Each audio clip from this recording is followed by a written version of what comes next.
Detroit Den 313, Detroit Lions fans, ladies and gentlemen, especially ladies, we want to grow some lady followers.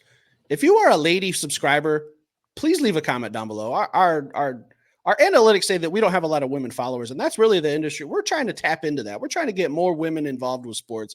We got some ideas going forward. Hit that subscribe button. Will. Yes, sir. My head's still a mess from a conversation we just had, so I'm really going to try to reel it in here while we're actually recording because you blew my mind with something. Let's talk about Dallas Turner. Yes, sir. Edge rusher for Alabama. How do you feel about him? I really like Dallas Turner, man. I don't want to give too much of the secret sauce for the back half of this thing, but he's a beast. He has all the tools to be successful in the NFL. So honestly, I'll just leave it at that, man. I think he's a solid NFL player. He'll be a guy that will be a day one contributor to whatever team selects him. What do you think about him? 3-year starter at Alabama. Not a starter his freshman year, but he got significant playing time. Not designated as the title of a starter, but he got on the field often. It's hard to do with Nick Saban and the Alabama defense. Nick Saban prides himself on defense. You could tell the Nick Saban years versus the bad ones based on what type of defense they had. What year was it? They put I can't remember the year. They put 7 or 8 guys in the NFL in one draft. They were just loaded. So when you think of going to the well, when you need an edge rusher, Alabama's usually at the top of the list. So Dallas Turner just being the next one, just every year they're pumping them out. Will Anderson, it just keeps going. They just have a farm system down there. And we have a connection with the Alabama Crimson Tide. We draft a lot of their guys, Jamison Williams, Brian Branch, Jahmyr Gibbs. I think it's a spot where Brad Holmes really likes to scout. So I think Dallas Turner has to be on the radar. But you know what the issue is. The spot that he's going to get selected? The spot he's going to get selected will not probably fall to the Detroit Lions. So we'd have to find a trade partner. We'd have to find a move, and it would have to be a fair value for Brad Holmes to go up and get him. But would he fit the Detroit Lions? I think he's one of those guys, man, that's so good. He would find a way to fit. I think Houston would have a problem of trying to find his way back on the field if he ended up a Detroit Lion because he'd just be an immediate upgrade from a guy like James Houston. But that being said, I don't see Brad Holmes seeing the value in Dallas Turner, although a phenomenal prospect. I don't see him seeing the value there to trade up and go get him for the fit for the Detroit Lions. That's just from what I see. Now, people could argue we want to upgrade that position that Charles Harris was trying to play, that James Houston wants to play. The Romeo Okoras and the Julian Okoras of the world we're trying to play. So, I could be dead wrong. Maybe that's Aaron Glenn is in his ear and he's like, man, I need that position. I need that Sam linebacker who can also rush. So, but I just look at this draft and I'm thinking, man, Dallas Turner is the best at what he does. But if this is what I'm looking for, do I go get Chop instead later on in the draft?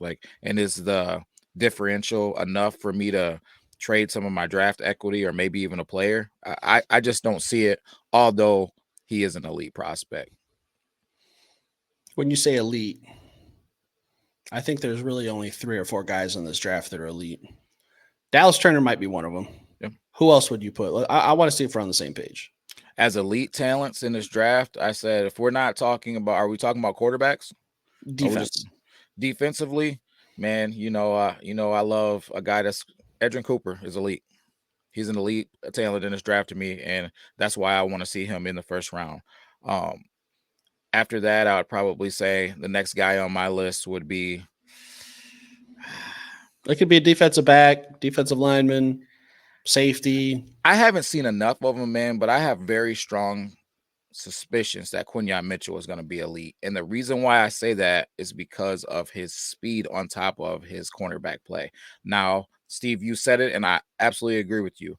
Who has he played against? Outside of being at that Senior Bowl and playing at the best at the Senior Bowl, who aren't the best in the country necessarily, he hasn't played against that top-tier competition, so I definitely think that's something that could be in question. But if he goes to that Pajama Olympics and he runs a 4.3, I think he's going to go to the draft or going to the NFL and be elite. So who's your elite guys in this draft?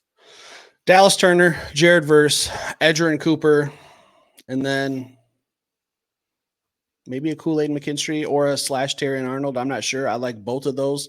I think they're two different corners. I think one was tested and one was stayed away from, whatever way you want to look at it. But I think Dallas Turner is in the conversation. Yeah. But I think when people look at that, people are defenses and defensive coordinators. What are they wanting? They're wanting that next TJ Watt.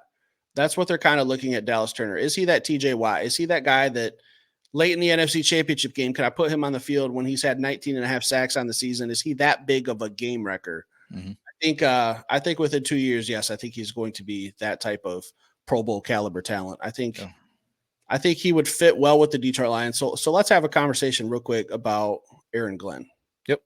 Because I know a lot of people, YouTubers, people on Twitter, myself included at the beginning of the season, wanted Aaron Glenn fired. Yeah. He made some adjustments with some pieces that weren't ideal. We didn't really have a secondary. We were down CJ Gardner-Johnson most of the year. We lost Emmanuel Mosley one play into the season when he returned. We were out there with Kendall Vildor, who came over from Chicago, who got waived. So we were kind of just throwing together pieces in our secondary. Mm-hmm. Aaron Glenn caught a lot of heat, especially late in the season when we were giving up huge yards, but not a lot of points. I think this draft, our offense is set. We need an offensive lineman, maybe a receiver, maybe. I'm not 100% sold we need a receiver yet. We have to see what happens. But I think we need to give Aaron Glenn the pieces he needs to give him no excuses to be successful. Hey, man, I completely agree. I don't think he even needs any excuses, though. I think he did a great job. He went out there and he had a run-stopping defense. And what do you want to do as a defense? First things first, you want to stop the run. But I think that when you're talking about defense, one of the things that I've learned, because from a football standpoint, I'm a low on the totem pole, man. I'm whatever. But I've got an opportunity to talk to some guys that do it at an elite level. And what they've told me that they look for is to dominate one level of football. So if I have a D line that's dominant, then I want to make sure that my D line, I build off of my D line. My game scheme is off of my D line. So when I look at the Detroit Lions and I look at our defense, what's dominant? And I say nothing. I was just going to ask you that, and my answer is going to be the same. Yeah, nothing. So we haven't given him the opportunity to have something that's dominant, that's elite, that's one of the best in the NFL at something.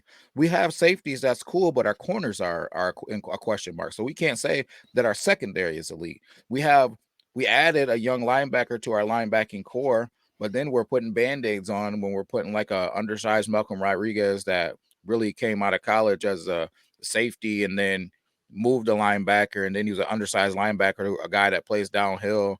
Then we got Alex Anzalone, you know what I mean? And those guys are pretty good, but would you say Alex Anzalone and a rookie to make him elite? No. D-line isn't elite. So I think that what Aaron Glenn was special, and I think he's a special leader of men, just even predicated off of what the guys who actually play for him or are in and around him have to say about him.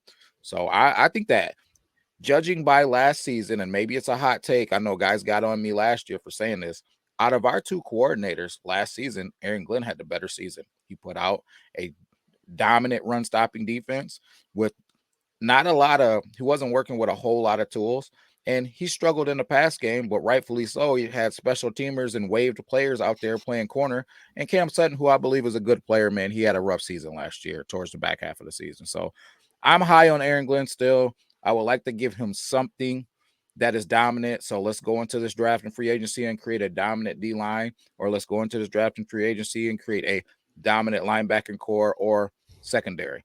Then let's truly judge him and see where he's at. Well, I guess it would make sense that Detroit would target on this logic, and I'm not disagreeing, to be dominant in one area of defense. Wouldn't you say should probably be secondary, since that's where Aaron Glenn's roots kind of come from? I would, but I don't know. And this is just me being honest. I don't know what Sean Payton's roots are as far as how he feels about defense, because I know that he's kind of from that Sean Payton philosophy of coaching, and that's kind of where, and Dan Campbell too. Yeah, they got their true they put their roots in the ground, learning. So I don't know. I know him being a corner, and I know that's probably where his heart is, but I don't know if that's where he's branching his defense from or not. So I don't want to say yes or no to that. Suspicions would be probably, I would love to see him get a lockdown corner, but I don't know. Maybe he's a guy that likes to, because when I hear him talk about conversation, he's like, hey, we're going to try to get after that quarterback now. So that's the stuff that he's saying. So I don't know if that's where his mental focus is at. I know I would love to just wake up on a Sunday morning or a Monday afternoon, knowing that we're playing Monday Night Football or Thursday or Saturday, and know that our defense is going to do this well. Like Steve, you said something the other day. You said, man, I feel like we got to that point to where we knew that our team could compete and be successful, but it was like, man, we can get this win if our defense plays well. I agree with what you said, but now I would like to, let's go into the 2024 season. Like, hey, we know they ain't passing on us. Like, we know our secondary is about to show. Their only hope is this. Hey, we know they're only going to have two. We're going to be getting after this quarterback. This quarterback's going to be running for his life. I can't wait to see it. So, I want to live in a world where I said it yesterday. We talked about it at the beginning of the season, week 1. You know, we're kind of in the stage where we're waking up on game days and we're confident the Lions are going to get a win. But after about 4 or 5 weeks, I'm confident the Lions are going to get a win if the defense plays well. This 2024 season, I want to say, the only reason we lose is if we turn the ball over, a lucky play, a special teams play, because you know what the offense is going to bring. The offense is coming back. Maybe we add a piece or two there.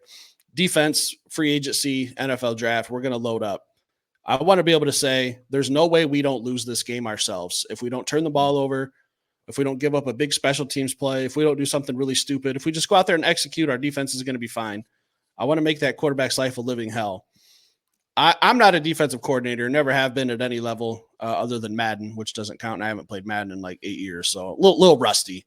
But my philosophy, if I were a defensive coordinator, would be the more pressure I put on this quarterback, it doesn't matter who I have in the secondary.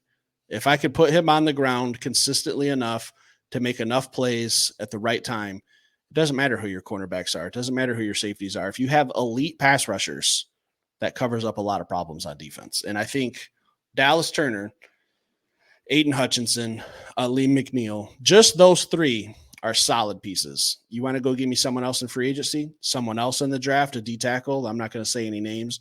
There's some guys in the second round we really like. But just Dallas Turner, Lee McNeil, Aiden Hutchinson, throw in a blitzing Melifonwu. Like, we have some guys who can get after the quarterback. We can kind of change up what we do. I think we need to address it that way. Make our defensive front 7 absolutely dominant. I dig it, and I agree with you. Can I toss something at you?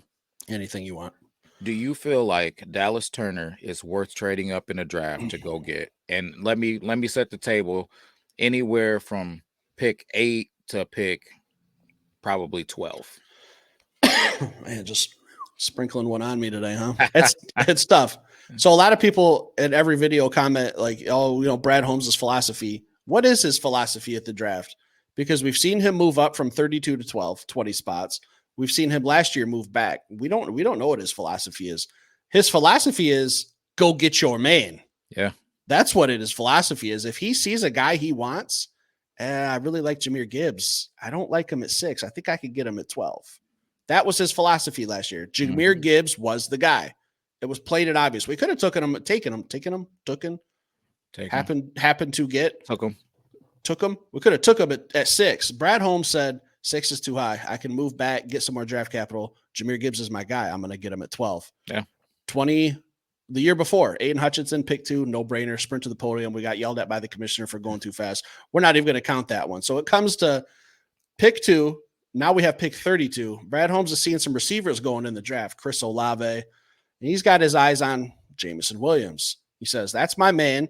What do I got to do to go up and get him? I got to call Minnesota. I got to move up 20 spots.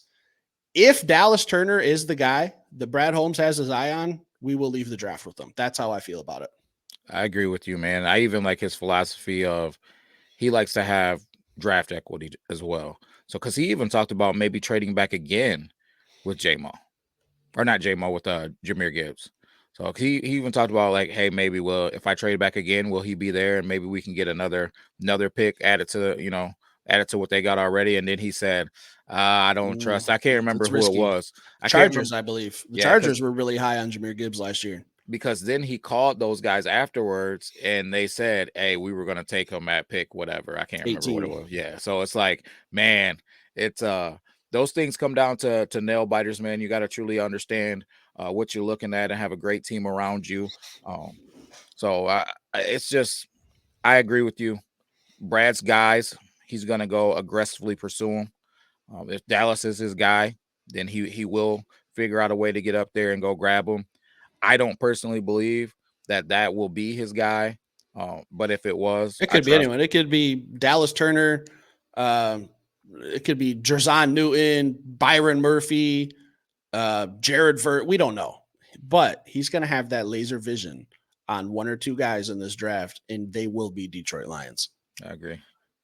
So, guys, I'm going to ask you to do something. Leave in the comments, who is Brad Holmes zeroing in on 100%? April 25th, these guys are going to leave with the Detroit Lions uniform on. There's no doubt in your mind. Who's he locking in on under this philosophy that I think I've made a strong case for based on 2 years of watching Brad Holmes draft? Really 3, but mainly the last 2 where he's made moves.